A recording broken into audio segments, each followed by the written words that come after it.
माणसाच्या 3 मूलभूत गरजा आहेत. याच्यापैकी निवारा आहे, घर असावं, असायलाच पाहिजे. देवालाही देवघर आहे, माणसालाही घर त्या ठिकाणी असायलाच पाहिजे.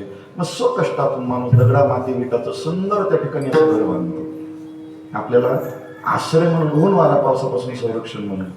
आणि ते घर बांधल्यानंतर मग ते घर पूर्ण झालं की जसं देवळाची या कामा कळसो त्याकडे, तसं घर झालं की घराची करावी लागते वास्तुशांती, जी आज महाराजांनी केली. करावीच लागते. का करायची वास्तुशांती? त्याच्या मागचं कारण एकच आहे. आपण घर बांधताना जे साहित्य आणतो, नदीतली वाळू आणतो, कुठून विटा आणतो, कुठून घराला लागण्याकरता फर्निचरसाठी आपण लाकूड आणतो. ज्या झाडाचं ते लाकूड तोडतो, ते झाड तोडणारा त्याच्यावर कितीतरी पशुपक्ष्याचा निवारा असतो, ते घर आपल्या हातून तोडलं जातं. जिथं आपण वास्तू बांधतो तिथं राहणारे प्रत्येक सूक्ष्माती सूक्ष्म जीव जंतू आहेत, त्यांचं घर मोडल्याचं पातक लागतं. या सगळ्यापासून त्या ठिकाणी एक प्रायश्चित कर्म म्हणून हे कर्म आहे, वास्तुशांती करावी लागते. किंबहुना ज्या घरामध्ये आपण राहतो त्या घराचा एक वास्तुपुरुष असतो, त्याला संतुष्ट केल्याशिवाय ती वास्तू आपल्याला सुखप्रद होत नाही, म्हणून वास्तुशांती करावी लागते. सांगितलं आपल्याला वास्तुशांती अशी करा. आता झाली मग अशी वेदशास्त्र संपन्न प्रकाश नारद हसनाळकरांच्या हातानं सुंदर असा वास्तुशांतीचा कार्यक्रम झाला. पण तो कार्यक्रम झाल्यानंतर मग आता कीर्तनाच्या कार्यक्रमाची काय आवश्यकता आहे, तर त्याचं कारण सांगतो. त्याचं कारण असं आहे की कोणताही मंत्र आपण जपत असताना एखादा विशिष्ट मंत्र असेल, त्या विशिष्ट मंत्रात विशिष्ट सिद्धी येण्याकरता त्याला काहीतरी संपुट लावावं लागतं. ते संपुट लावलं की त्या संपुटाद्वारे, त्याच्या उच्चाराद्वारे त्या मंत्रामध्ये ती सिद्धी, ती ताकद त्या ठिकाणी येते. वास्तुशांतीचं कर्म केला, पण कोणतंही कर्मकांड करताना ते आपल्या हातून अचूकच होईल असं काही नाही, काहीतरी चूक होते थोडी तरी. आणि कर्मकांड म्हणल्यावर तर इतकं सूक्ष्म आहे, कर्म सूक्ष्म आहे आणि योग दुस्तर आहे, त्याच्यामध्ये चूक होणारच. कर्म किती सूक्ष्म आहे. आमच्या नाथ महाराजाला विचारा, नाथ भागवताची ओवी आहे. नाथ महाराज म्हणतात कर्मकांडाची सुरुवात ही आचमनाने होते. पाण्यात पाणी घेऊन, तळहातावर पाणी घेऊन आचमन करावं लागतं. ते आचमन करताना पाणी किती घ्यावं, कर्मकांडात याचाही नियम. तळ हातावर उडदाचा दाणा भिजेल इतकंच पाणी घेतलं पाहिजे. जास्त घेतलं तरी दारू पिल्याचं पाप लागतं, आणि कमी घेतलं तरी विठ्ठल.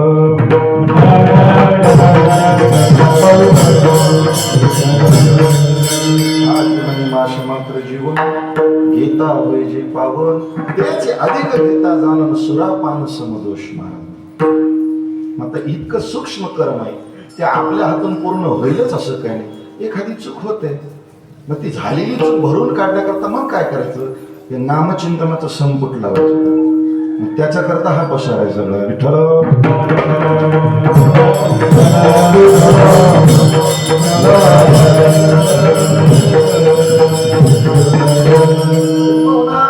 मगाशी देवदेवतेला अवदान दिल्या गेलं, स्वाहाकार केला गेला, तो एक यज्ञ झाला, तो सामान्य यज्ञ. आणि आता हा जो यज्ञ होतो हा महायज्ञ, नाम जप यज्ञ, तो परम बाधून शके स्नानादी कर्म, ते एक यज्ञ झाला. आणि हा एक यज्ञ आता होतो. विठ्ठल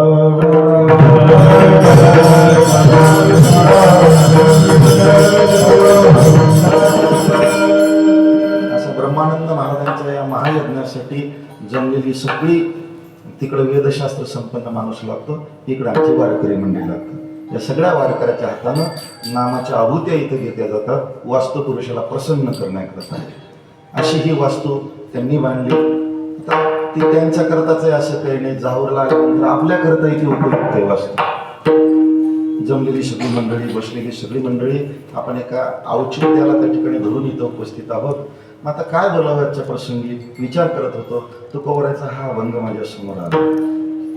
तसं पाहायला गेलं तर आमचे सुदाम महाराज इथं उभे आहेत. बाबा नेहमी म्हणतात की अमुक कार्यक्रमाकरता अमुक अभंग असा काही नियम नाही, असं काही नाही. यादीसाठी केला होता अट्टाहासा, तेरवीलाच घ्यावा असं काही नाही. पण आपण केलाय तो नियम, त्याला काय करावं असं काही नाही. फक्त या प्रसंगाला समर्पक बोलता यावं म्हणून या अभंगात घर नावाचा शब्द मला सापडला, म्हणून हा अभंग मी घेतला. विठ्ठल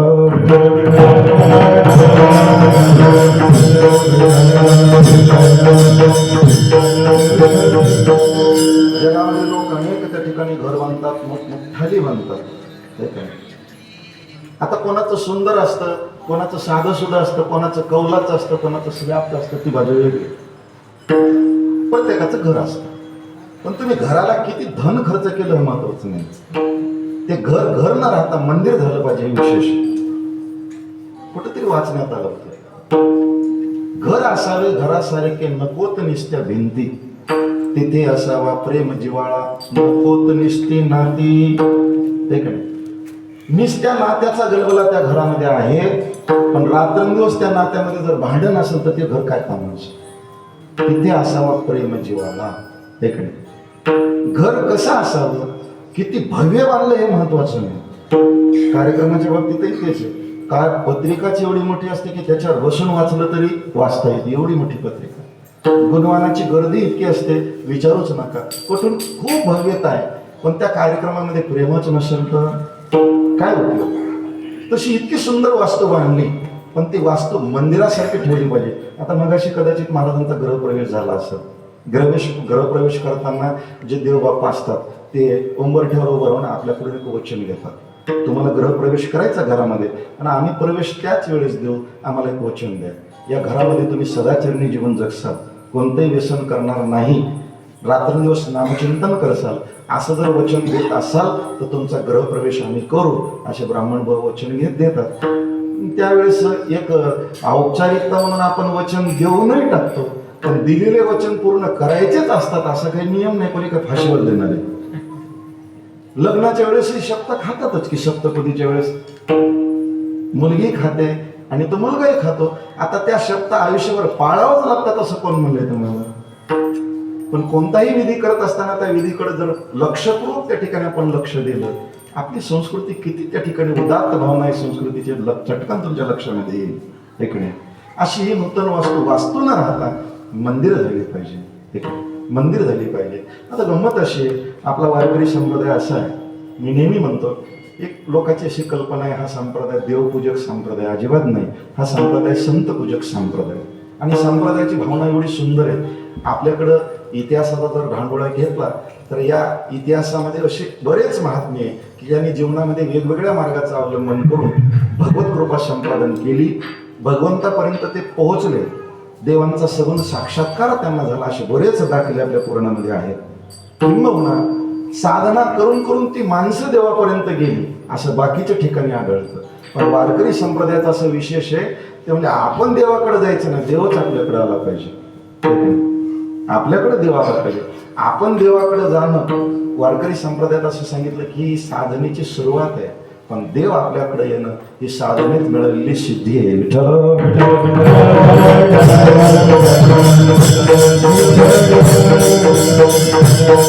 येतो का देव तुकोबाराय म्हणले नक्की सुखे येतो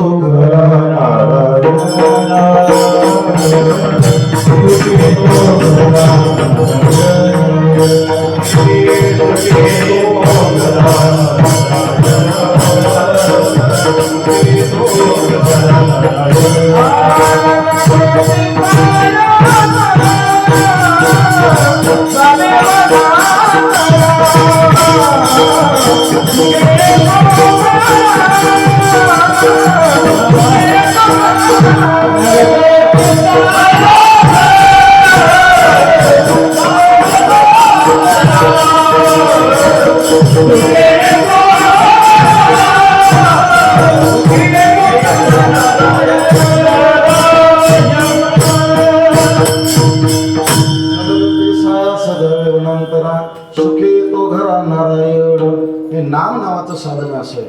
बाकीची साधनं तुम्हाला देवापर्यंत नेतील, पण नाम नावाचं साधन असं आहे तुकोबारायांचं, हे साधन देवालाच आपल्यापर्यंत खेचून गेले.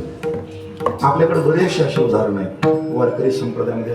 एक काळ होता महाराज जगामध्ये, आपल्यामध्ये एवढी त्या ठिकाणी मात्र भिन्नता होती. आपल्याला देवळात जनावरं चालली, माणसं चालली नाही. पंढरपूरचं प्रसिद्ध उदाहरण आहे चोखोबारायचं. मंदिरात त्यावेळेस त्या धर्ममार्तंडांनी त्यांना येऊच दिलं नाही.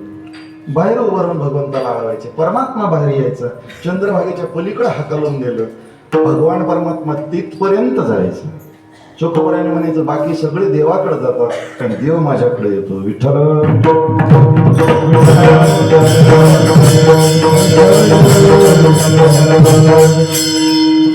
मग देवाला आपल्यापर्यंत त्या ठिकाणी आणता आलं पाहिजे, अशी साधना करा की भगवानच त्या ठिकाणी आपल्याकडे आला पाहिजे. आलं का लक्षात? आपण मंदिरात जातो तुकोबाराय म्हणतात मान्य, पण आपलं घरच असं मंदिर करा की मंदिरातला देव तुमच्या घरी आला पाहिजे. महाराजांच्या पैसा